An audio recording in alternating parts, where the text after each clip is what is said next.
Trade Union. Good morning. Good morning. My name is Muthilas James, President of the National Council for Persons with Disabilities in the small Caribbean island of St. Lucia. 238 square miles, 180,000 people. I'm a person with physical impairment. I've used a prosthetic leg.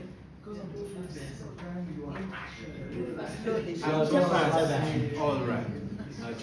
I'm pressed for time, but I understand. Let me know, is my tone better? Okay. So I have used a prosthetic leg since I was 4 years old, and it is so good to be here.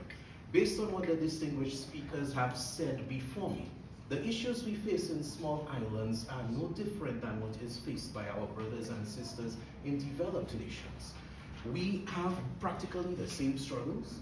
The journey is interesting, especially along what our sister just said, that we are too often seen as objects of charity. And people need to understand, we need to understand that we are subject citizens with integrity, with rights, with autonomy. And in amplifying the voice of disabled people in the Commonwealth, it is so good that all of you are here. Because we need collaboration, we need partnership, we need alliances. There is so much great work to be done, and the best way is together. So with what was stated here about employment, one of the greatest studies I rely on in my advocacy in my small island for the employment of people with disabilities is an exciting study which interestingly was done with a majority of African countries by the ILO. And it found that nations lose as much as 3 to 7% of their GDP when people with disabilities who are qualified, willing, and able to work are excluded from the labor force. Ladies and gentlemen, this is one of the most powerful pieces of information that we have to advocate to our governments and to the private sector for the inclusion of people with disabilities in the workforce, because it's just good business.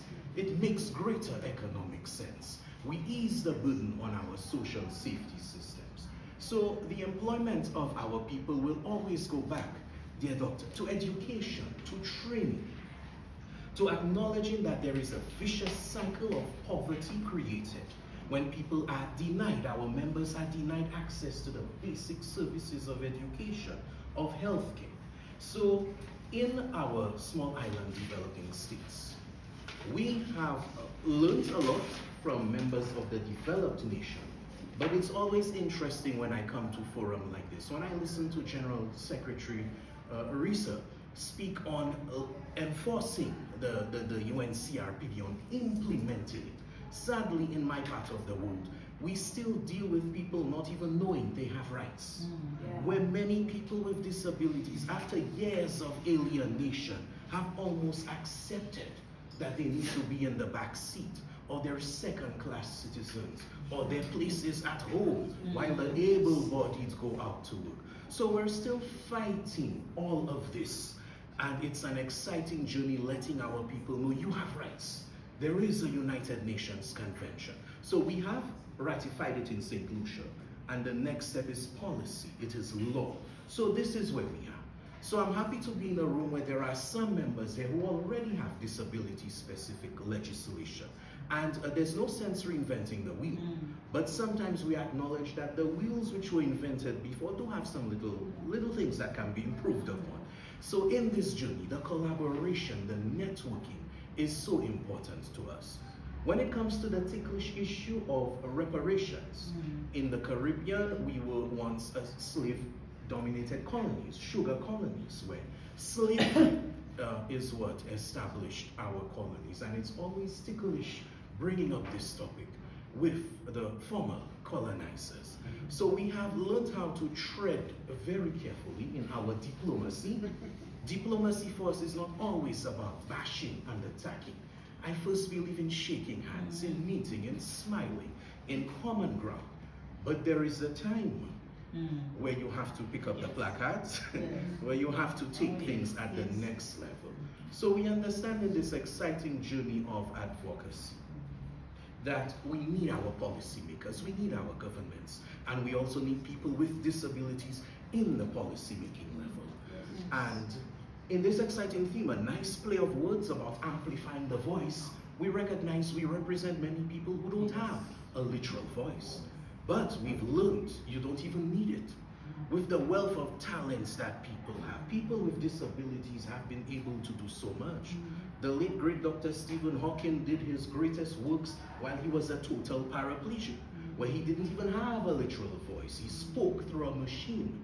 So we know assistive devices and technologies play a great role in leveling the playing field, in allowing our people to be on an equal footing with the rest of society. So for us, it's all about assistive devices, access, proper government support, because we do not like the dependency syndrome. Check please alert me when I have 1 minute left, if I have not gone over. The dependency syndrome. Our people want to contribute to society. We have so many gifts to offer, and I encourage people here to embrace your journey. Embrace who you are and understand it's not all about you. It's that somebody else can be inspired by your example. I've seen many people who you call non-disabled.